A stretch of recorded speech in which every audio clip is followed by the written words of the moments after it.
Aparências. Eu queria falar de aparências. Vamos lá. Eu queria ter uma vinheta para o canal, mas eu não quero sofisticar, porque realmente isso aqui não é um canal do YouTube. Isso aqui é a minha conta do YouTube, onde eu posto os vídeos falando sobre as coisas que eu penso. Pronto. Eu já tive até uma coluna, contribuí numa coluna sobre artes plásticas, então eu estou acostumado a fazer crítica, a escrever o que eu penso, a falar o que eu penso, até porque as pessoas acham que eu penso alguma coisa, né? Todo mundo pensa alguma coisa, todo mundo tem o direito de expressar a sua opinião. E você usa o canal que você quiser, você usa a plataforma que você quiser, a forma que você quiser para fazer isso, né? Muita gente prefere falar da vida dos outros, não deixa de ser uma opinião. Só que eu acho que eu não tenho que formar opinião sobre a vida dos outros, mas enfim, tudo bem. Tem gente que se resume a isso. Muita gente gosta de falar de futebol, aliás, quase todo brasileiro gosta de falar de futebol, né? De futebol, de samba, enfim, de música, de política, etc e tal. Então, muitos fazem isso numa mesa de bar, outros fazem isso por telefone com uma amiga, outros fazem nas portas da sua casa. Quiçá. O importante é a gente ter esse direito, né? De falar aquilo que a gente quer. Então, eu uso essa plataforma, assim como eu uso e sempre, já uso a internet há algum tempo. Então, isso já vem desde lá dos grupinhos de Yahoo Messenger. Acho que ninguém lembra mais disso, mas existia. Existia ICQ, existia uma série de coisas, né? Mas vamos lá. Falar de aparências. Bom, eu sou filho de um casal que um dia chegou para mim, eu tinha por aí uns 5 anos de idade, e foi um pouco antes do meu aniversário de 5 anos. Foi bem, bem traumático. Não foi. Porque eles souberam passar isso para mim de uma maneira legal e eu absorvi de uma maneira legal também. Não criei trauma disso, não. Eu sou filho de um casal que chegou para mim e falou o seguinte: olha, a gente está se separando, papai e mamãe vão se separar, porque a gente não quer continuar brigando, né?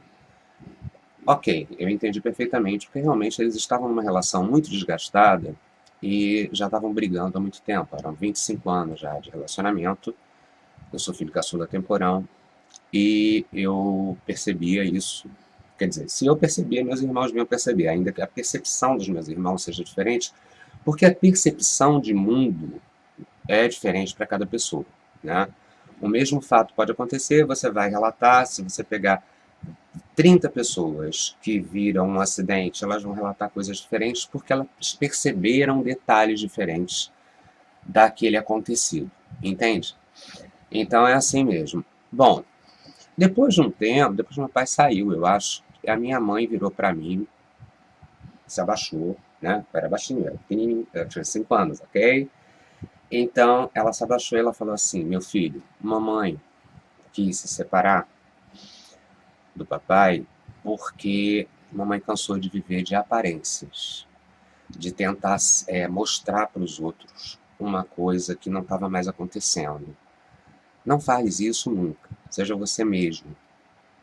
Que eu segui, sabe? Então, eu acho que é muito chato viver de aparências. Eu fui cabeleireiro maquiador, né?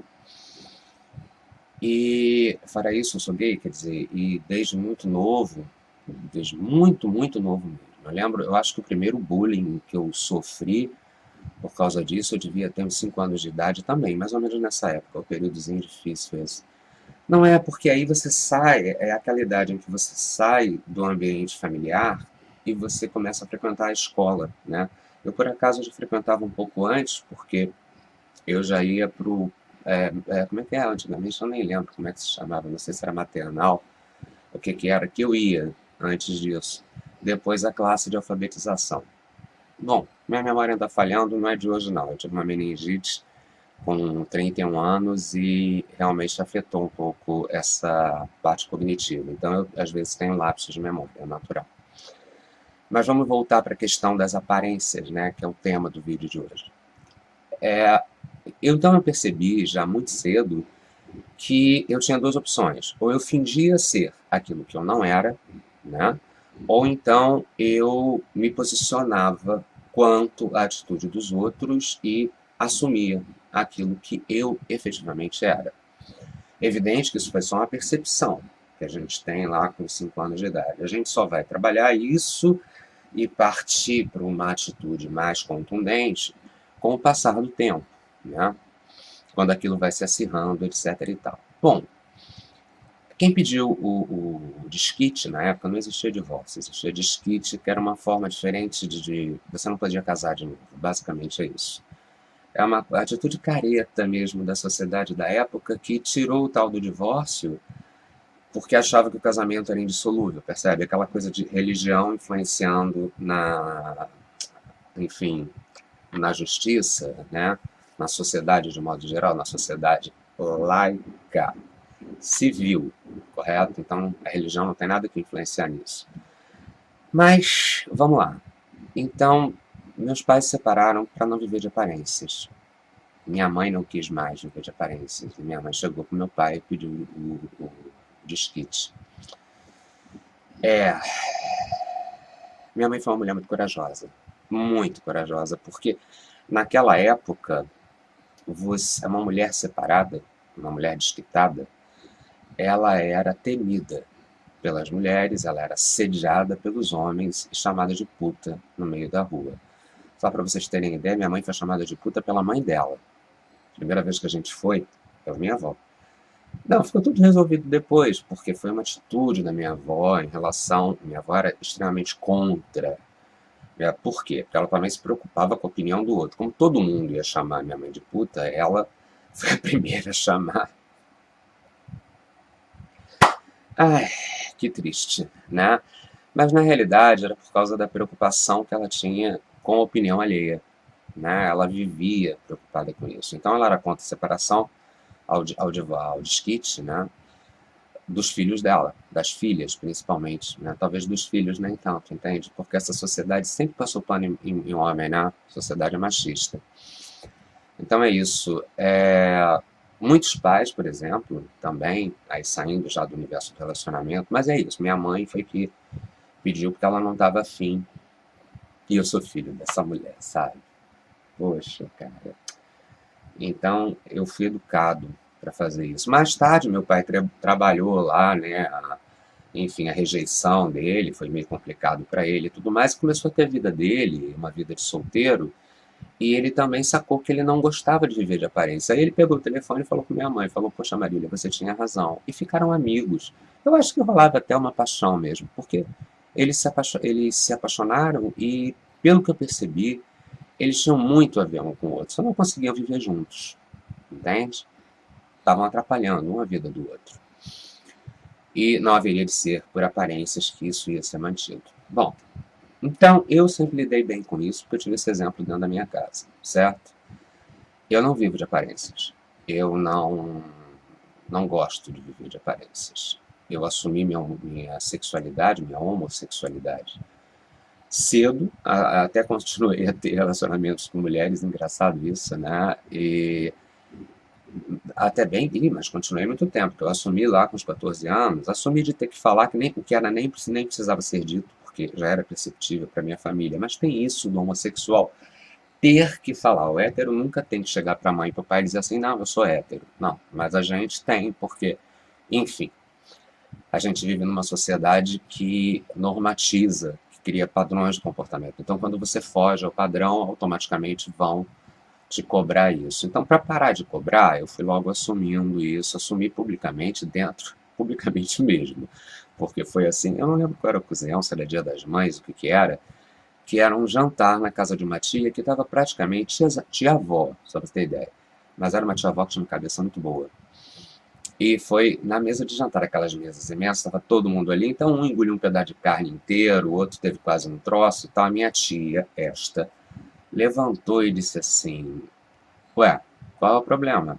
Senta aí de novo, menino, acaba de comer, depois você vai ver teu namorado. Porque eu tinha ligado pro meu namorado na época, e ele me falou, era Natal, agora que eu lembrei. Era Natal, era dia 25. E ele me falou, poxa, eu tô sozinho em casa. Eu falei, pô, tô indo pra aí, né? E aí eu avisei o pessoal, olha, eu tô indo pra casa de um amigo. Amigo, aí uma tia, essa tia, que ela era danada, ela queria que eu saísse do armário, entendeu? Ela falou assim, tia Marilda, o nome dela, uma pessoa maravilhosa, cara, muito legal. porque também era uma mulher que não gostava de meias palavras e de falsidade, era uma mulher, sabe, que assumia aquilo que ela era, e ela não era homossexual, não, ela era hétero e tudo mais. Mas era uma mulher muito legal. E ela meio que me forçou, sabe? Ela falou assim, amigo ou... Eu falei, não, é namorado. Namorado, é isso aí, gente, olha só. Eu sou homossexual. A gente ainda nem usava a palavra gay. A palavra gay surgiu, estava começando. Não estava nem começando. Começou a surgir no ano seguinte, no Brasil. Ainda não se usava essa palavra, não. A gente usava entendido. Entendido. Eu achava tão engraçada essa história do entendido, porque a primeira vez que me perguntaram se eu era entendido, eu nem entendi, né? Então eu perguntei em quê? Né? Aí, quer dizer, para ver como é que a cabeça ainda era infantil mesmo, né?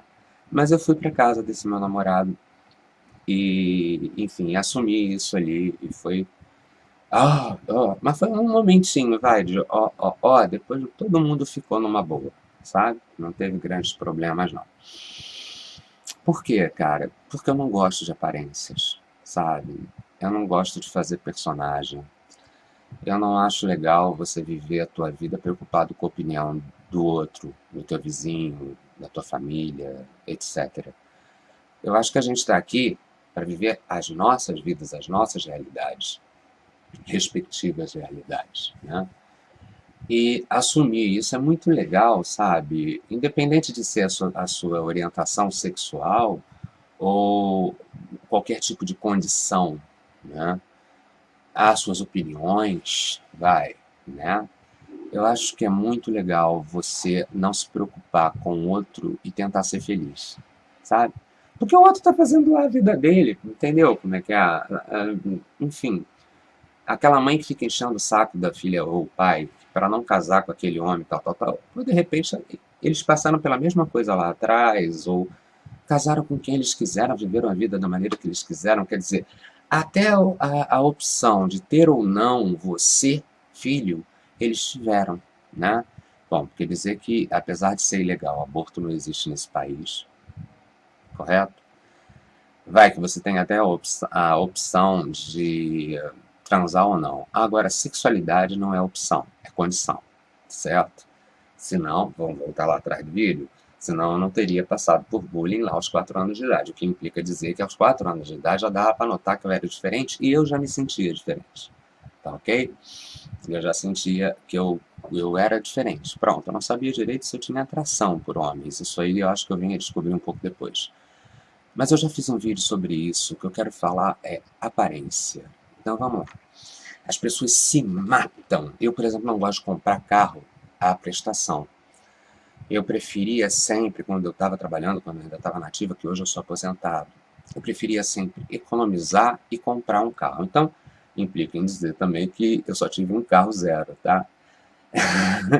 E aliás foi o pior que eu tive, que logo eu vendi, porque foi uma meleca de carro. Um Gol antigo, daqueles quadrados, que tinha um problema de refrigeração muito séria. Eu não sei se ele era só refrigerado a ar ou era só refrigerado a água, nem lembro mais, porque a minha cabeça realmente, graças a Deus, deleta algumas coisas. Porque também se a gente fosse arquivar tudo, em meio século e 4 anos de vida, eu teria um arquivo muito grande. Mas eu ainda tenho, ainda lembro de muita coisa. Não deletei, não. Os DLLs não queimaram de vez, não, entendeu? Mas enfim, eu nunca gostei de comprar carro a prazo, então por causa disso eu comprava à vista e comprava o que eu podia, né? Geralmente era um carro usado, certo? Se eu gostasse de aparência, eu ia numa agência, porque eu tinha condições disso, eu era um empresário, por exemplo, quando eu comprei meu primeiro carro, eu era um empresário já. Então eu poderia ter comprado até no nome da empresa, teria aí alguns descontos na época e tudo mais, teria algumas benesses. Mas seria dar um passo para o futuro, quer dizer, que eu não sabia muito bem, porque a pessoa que não começa, ela nunca sabe direito quanto ela vai ganhar, né? Então eu não gostava. E além do que, o que eu podia comprar era aquele carrinho, então pronto, estava bom pra caramba. Até hoje é assim, eu tenho um Gol Bolinha 95, porque com a aposentadoria eu empobreci, né? Muito, muito. Enfim, e eu posso comprar um Gol Bolinha, mas à vista, bicho, eu compro um Gol Bolinha 95 e tá bom pra caramba, sabe? O carro anterior era um tipo 95, acho que eu tenho aí eu peguei uma certa paixão, fixação por esse ano, 95. Depois eu tenho até que pensar aqui na minha cabeça o que foi que aconteceu em 95. Ah, mas isso é brincadeira, tá ok? Agora, a questão de viver de aparências é uma coisa muito triste. Eu tenho pena de quem vive dessa forma. Tenho pena mesmo, porque não é feliz. É uma pessoa eternamente preocupada com a opinião que o outro vai fazer a seu respeito. E na realidade, no frigir dos ovos, meu amigo, quando você estiver numa cama de hospital, você não tiver dinheiro, né? E você estiver numa UTI, você vai perceber que essas coisas são tão pequenas, sabe? Tão pequenas. Eu tive no primeiro infarto, foram 30 dias. 30, velho? Foi mais de 30. Não, foi um pouco menos, foram 29 dias. 29 dias exatos de internação. E depois que você tem um infarto agudo, você tem medo de se mexer. Parece que até para você defecar, você tem medo de fazer força, sabe? Você fica muito fragilizado, além de que fica com muitas dores também. E aí você toma o banho de leito. Eu digo sempre que o primeiro banho de leito a gente nunca esquece. Sabe, tipo aquele anúncio do sutiã, o primeiro sutiã a gente nunca esquece. Pois é, o primeiro banho de leito você não esquece mesmo. Porque você tá ali nu, você não tem força para levantar e tomar um banho. Aí vem, normalmente são duas pessoas que vêm, ou, né, porque tem que ser duas pessoas para te virar e para te limpar direito e tudo mais. Comigo foram duas pessoas, enfim, as pessoas que eu vi na mesma situação, porque não foram poucas, né, que eu acompanhei muita gente até o fim. Enfim, aquelas pessoas elas vão passar produtos em você, passar água, te banhar ali, né? Mexer no teu corpo, sabe? Nos lugares mais íntimos teus. Então, ali você aprende que você depende dos outros, percebe? É como você quebrar as duas pernas ou quebrar os dois braços. Quando acontece isso, você já saca, mas você sabe que é temporário, então talvez não seja tão. Sem dúvida nenhuma, é complicado. Complicadíssimo, né? Imagina você ficar com os dois braços engessados assim, eu já vi gente que ficou. Inclusive, ajudei a cuidar. E aí você não está muito se lixando se quem vai te ajudar a fazer pipi e cocô e limpar a tua bunda é gay, é hétero, ou o que ele está pensando de você no ato que ele está limpando a sua bunda. Ele está pensando apenas que ele tem que limpar a sua bunda. Você entendeu? Hum, e ninguém caga cheiroso, não. Com certeza não, certo? Então, determinadas situações, elas vão mostrar para você os verdadeiros valores da vida. Aí você vai perceber assim, meu Deus, que bobagem viver de aparência, né? Por que eu estou fazendo esse vídeo? Bom, eu sempre digo isso, porque sim, Zequinha, porque sim, eu tenho esse direito, né? Eu tenho o direito disso. Mas eu estou fazendo esse vídeo porque eu ontem à noite, creio eu recebi um feedback, assim, né? Recebi um comentário num vídeo meu, que era sobre previdência social. Aí o camarada disse, gostei do vídeo, mas eu já disse num outro vídeo, cara, corre quando a pessoa disser para você, gostei, mas ele vai destruir e vai acabar te provando lá no final do discurso dele que ele não gostou efetivamente de porcaria nenhuma, entende? O gostei foi só por educação, para manter as aparências, né? E o mas é o início do discurso desconstrutor. É o início do discurso que vai fazer ruir tudo aquilo que você fez. E, invariavelmente é isso, tá ok? É uma crítica que pode ser construtiva? Sim, tudo bem. Pode até ser, mas normalmente não é. E quem me deu esse toque engraçado foi meu pai, na primeira exposição que eu participei lá no Copa Leme, eu acho que é 1980. Eu sei que eu tinha 15 anos, e como eu faço anos no meio do meu aniversário no meio do ano, em julho, então eu nunca sei direito se foi no início do ano, eu sei que eu marquei na minha cabeça que foi aos 15 anos de idade. Eu acho que foi 80 ou foi início de 81, não tenho certeza. Mas eu estava muito nervoso, muito tenso. Já contei essa história aqui no YouTube. E meu pai percebeu isso. Meu pai falou: meu filho, você não tem que estar tenso, não. Você vai expor teu trabalho e as pessoas vão ver teu trabalho. Se gostarem do teu trabalho, muito bem. Se não gostarem, rapaz, mas eu não sei como é que eu vou lidar com a crítica dessas pessoas. Eu falo: filho, olha só. Se alguém chegar para você ali dentro do salão e estiver olhando o teu trabalho, quiser te conhecer como artista plástico, quiser, porque vão querer te conhecer por causa da tua idade, você é muito novo, tem um trabalho muito bom. E a pessoa vai começar a falar.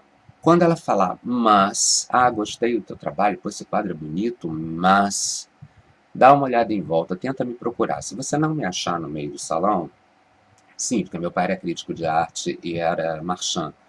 Mas esse salão, mas ele não me enfiou no salão, ele só levou o meu trabalho para ser apreciado por uma comissão. Apreciou, a comissão apreciou e achou interessante, e de fato é. Quem quiser entrar lá no meu Facebook e ver o que era o meu trabalho, vai ver que meu trabalho realmente era bom. Eu tenho talento, graças a Deus. Eu hoje não consigo mais pintar depois da aposentadoria, sei lá eu por quê. Mas ele falou isso, ele falou, quando a pessoa falar o mas, ela vai começar a destruir você. Então, vai destruir, vai botar um monte de defeito, vai falar um monte de coisa, às vezes por pura inveja. Então você olha em volta, procura. Se você não me encontrar, você finge que encontrou alguém. Fala, eu tenho, nesse momento, que ver uma pessoa, falar com aquela pessoa ali. Se ninguém olhar para sua cara, você simplesmente diz que você está com piriri, mas sai dali no primeiro mais, que é para não acabarem com a tua autoestima, porque você agora você precisa disso. Você é um artista que está iniciando e é muito jovem, então você precisa disso. E foi o que eu fiz, sabe? Engraçado, foi o que eu fiz. Bom, eu expus 2 trabalhos, e um eu vendi, o outro ele disse para mim que vendeu, e na realidade foi ele próprio que comprou. Mas foi muito legal isso, né? Da parte dele, ele comprou para me incentivar.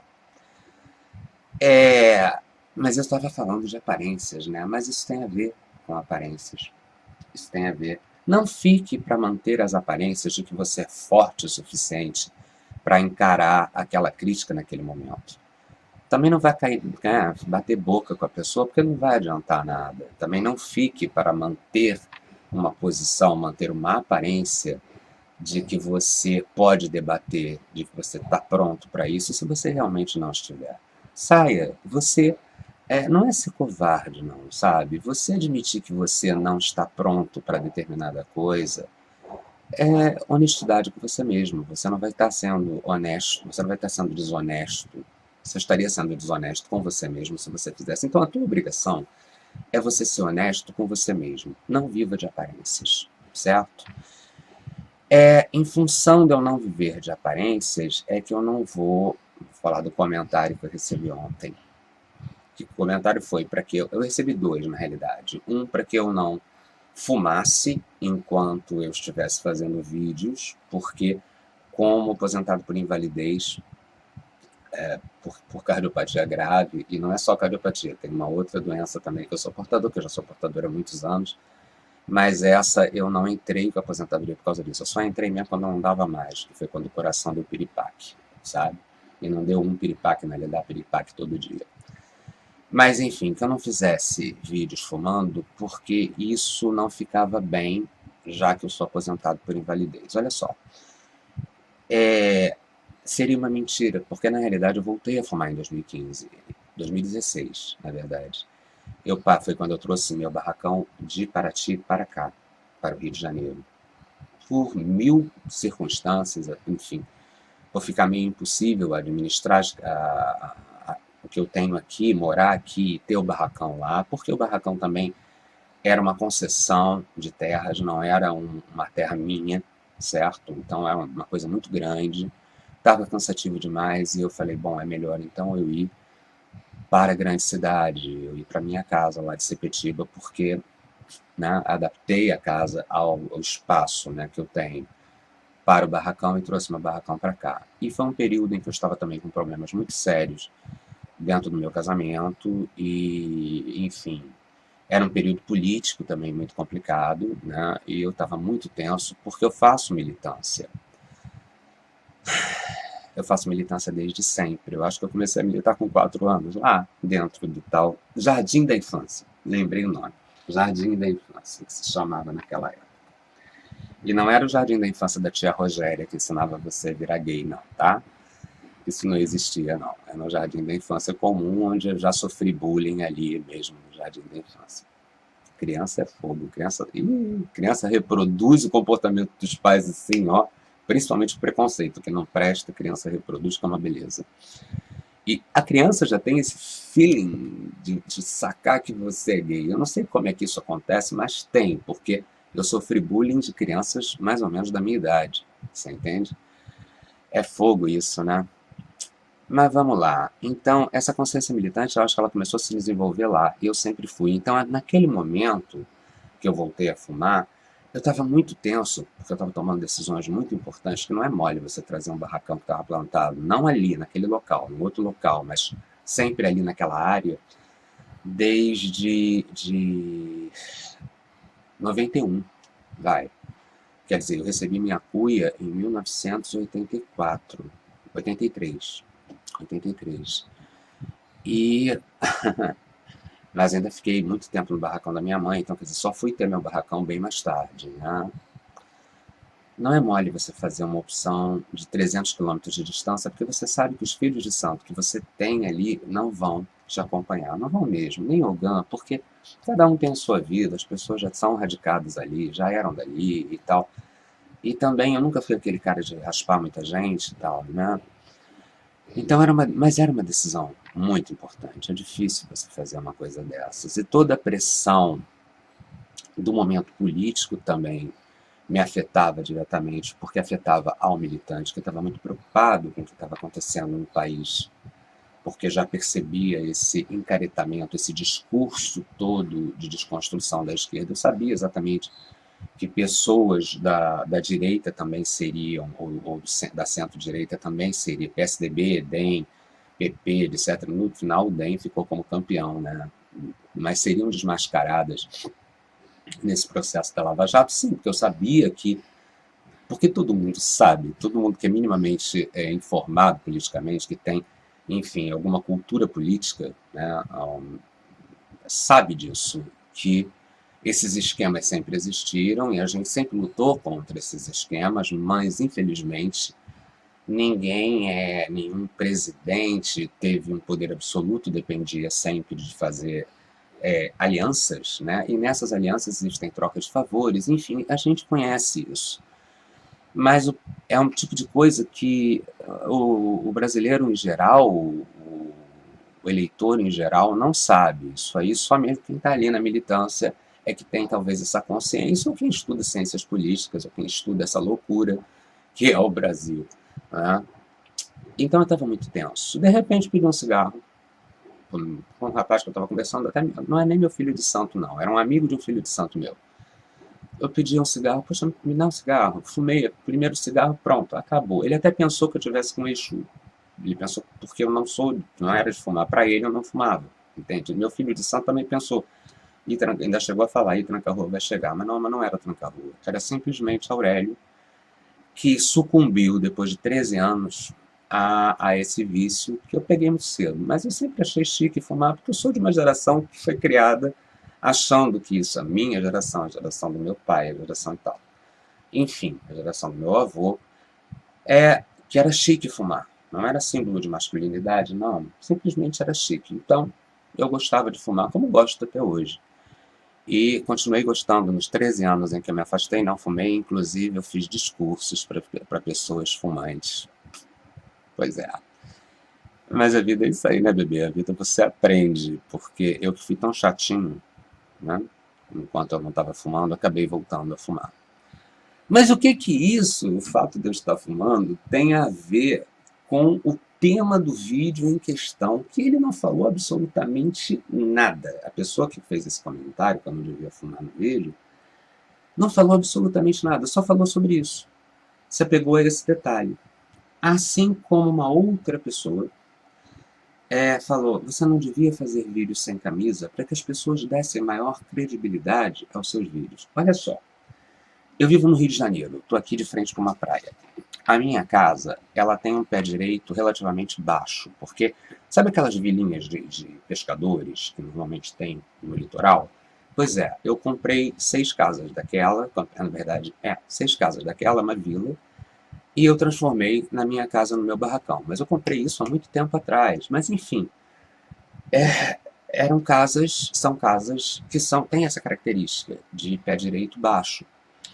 E aqui se usa muito, porque o pessoal, a gente é pobre, né? Eu também sou pobre, tá, gente? Eu ganho um pouquinho, eu não tenho vergonha de dizer quanto eu ganho, não. R$ 2.350. É o que eu ganho de aposentadoria. Então eu não tenho dinheiro para fazer uma reforma inteira, tirar o telhado inteiro, botar um telhado mais alto, aumentar, e nem dá para fazer isso nesse tipo de casa, porque você vai mexer na estrutura, e aí essas casas não têm estrutura para paredes muito altas, para você aumentar o seu pé direito.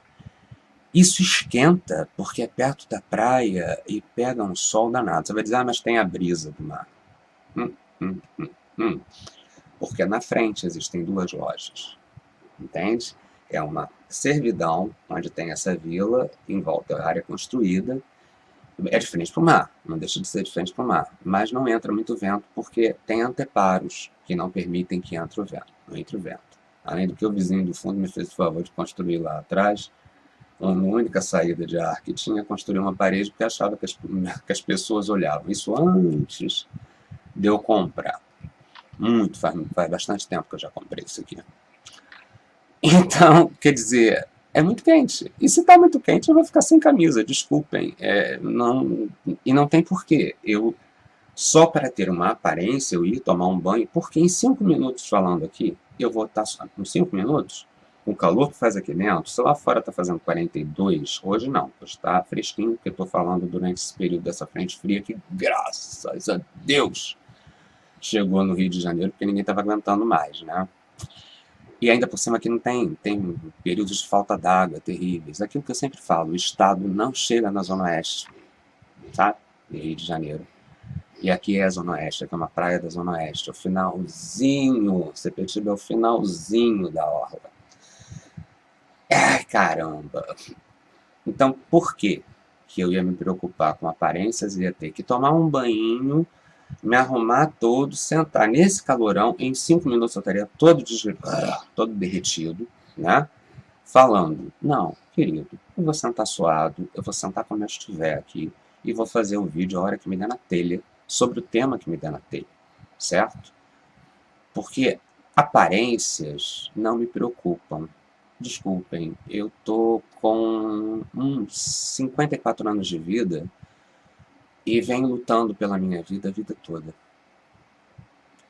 Eu sou doente crônico praticamente a minha vida inteira e em 2000 eu tive um infarto, em 2003 eu tive o segundo infarto. Os exames que eu tinha medo de fazer em 2000, que foram passados para mim como urgentes, mas eu estava no hospital particular, eu falei, não, agora eu não quero nem saber como é que está meu coração. Em 2003 eu fiquei sabendo e eu recebi um diagnóstico de urgência para um transplante que eu não podia fazer por causa do meu outro problema de saúde. Então, o diagnóstico foi de 5 minutos, certo? A 5 anos de sobrevida no máximo, porque eu nunca vi. Isso aí foi feito, isso foi dito pela equipe de referência, certo? Do Rio de Janeiro em cardiologia, lá no Hospital São Lucas, na região serrana do Rio. Pode procurar, veja a data. Era equipe de referência de cirurgia cardíaca do Rio de Janeiro. Tinha até um prêmio sobre essa equipe. Porque eu tinha um bom plano de saúde, né? Na época eu até ganhava legalzinho. E eu poderia ter me aposentado ali, como eu poderia ter me aposentado antes pelo outro problema de saúde. Aos 31 anos eu tive uma meningite, fiquei com 37 quilos por causa dessa meningite. E, enfim, quase morri, né? Naquele momento eu poderia ter me aposentado, mas não me aposentei. E a aposentadoria seria automática, mas eu não me aposentei. Eu ainda empurrei dos 31 anos até os 41, são 10 anos. Só quando veio mesmo o segundo infarto, que eu tive noção. Eu falei, não, agora realmente a gravidade da situação é séria demais, eu não vou. Você optaria pelo quê? Se aposentar, se você tem um diagnóstico desse, de, pô, no máximo, de 5 minutos a no máximo mais 5 anos, e quando a tua única saída é uma cirurgia que você não pode fazer, quer dizer, você não tem essa possibilidade, ainda que eu tenha risco, tá? Eu tenho risco cirúrgico, eu tenho pedido, porque se eu quisesse fazer, faria e morreria, mas, enfim. Você continuaria a trabalhar? O teu trabalho é tão importante assim para você, a ponto de você dedicar os seus últimos momentos de vida a ele? Diz lá, você se aposentaria? Pois é, eu não me aposentei não. Eu ainda esperei até 2006, quando eu tive, já estava no quarto infarto, e aí eu percebi que não dava mais, porque não estava dando para eu subir a serra. Essas alturas eu já estava morando no Rio, né? E não mais em Nova Friburgo, que era onde eu morava antes. Então eu tinha que subir e descer a serra para dar aula, sabe?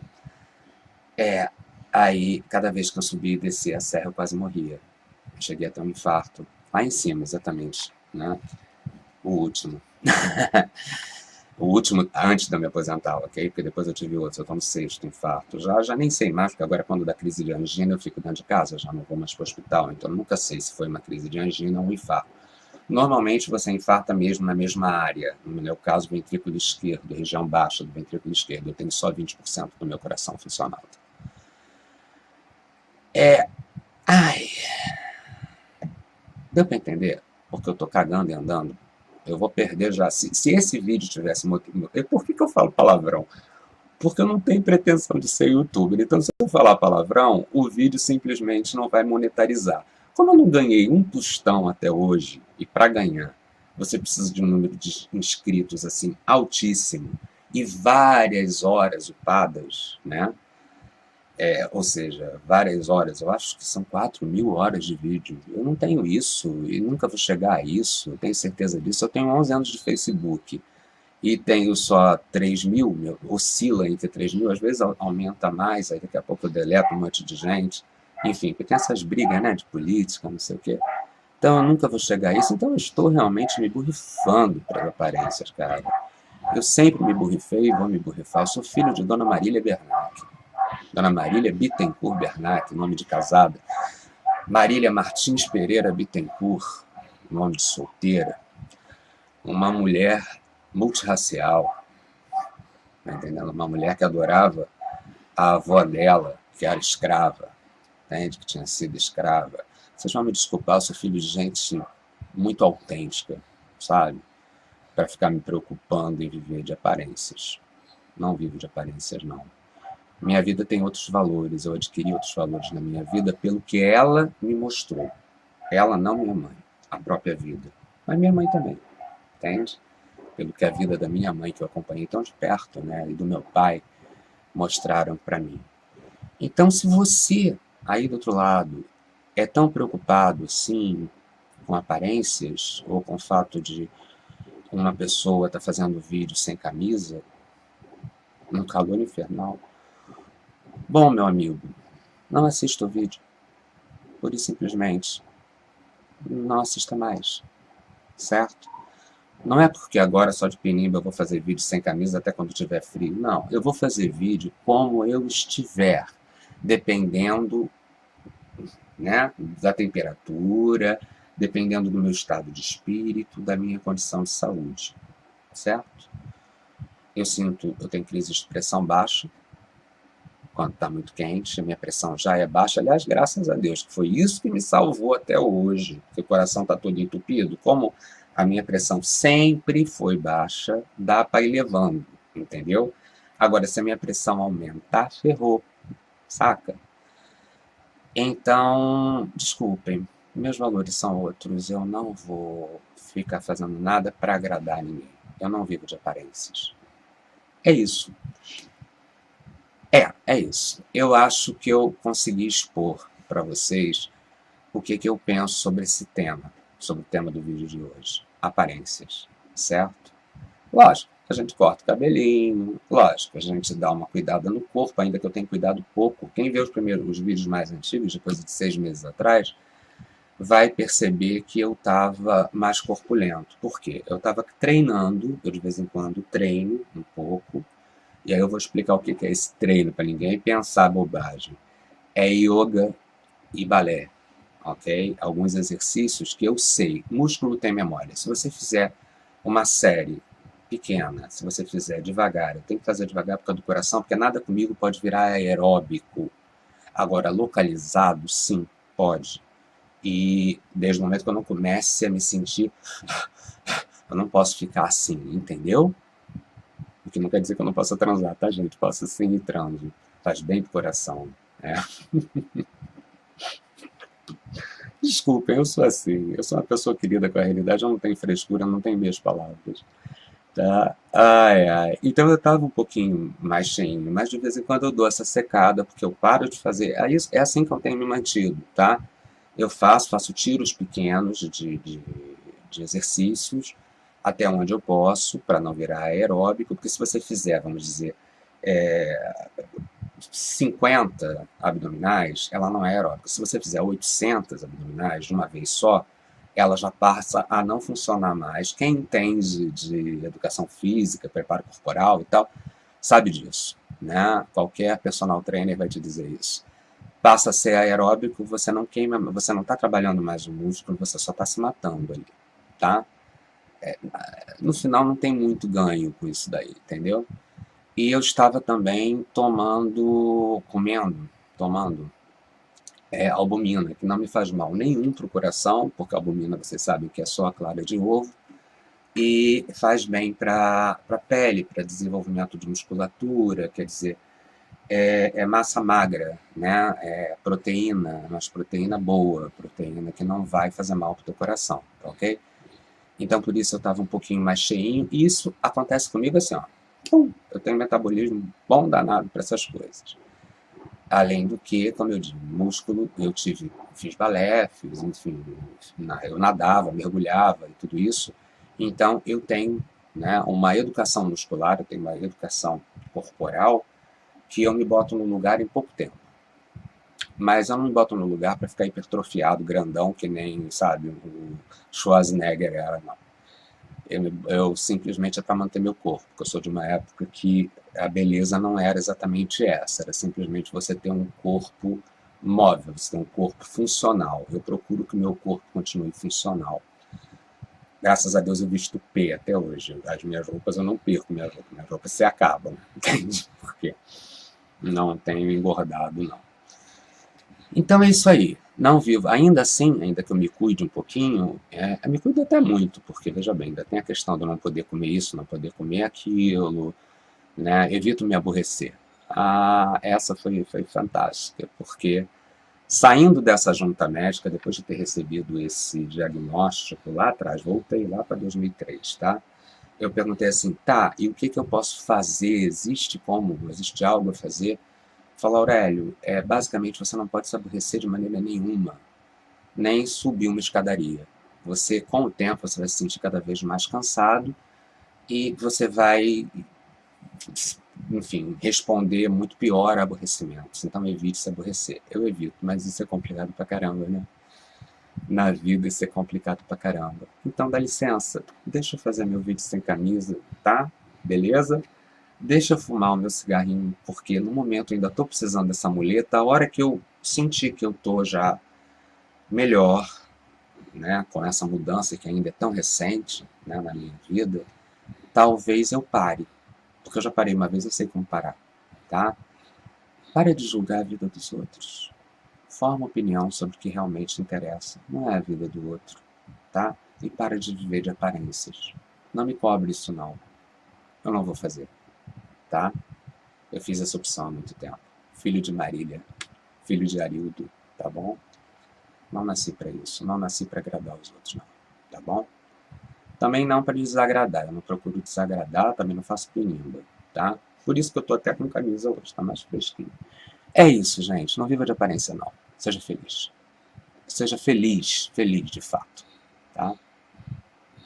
Você tá aqui para isso, tá bom? Beijo grande, até o próximo vídeo.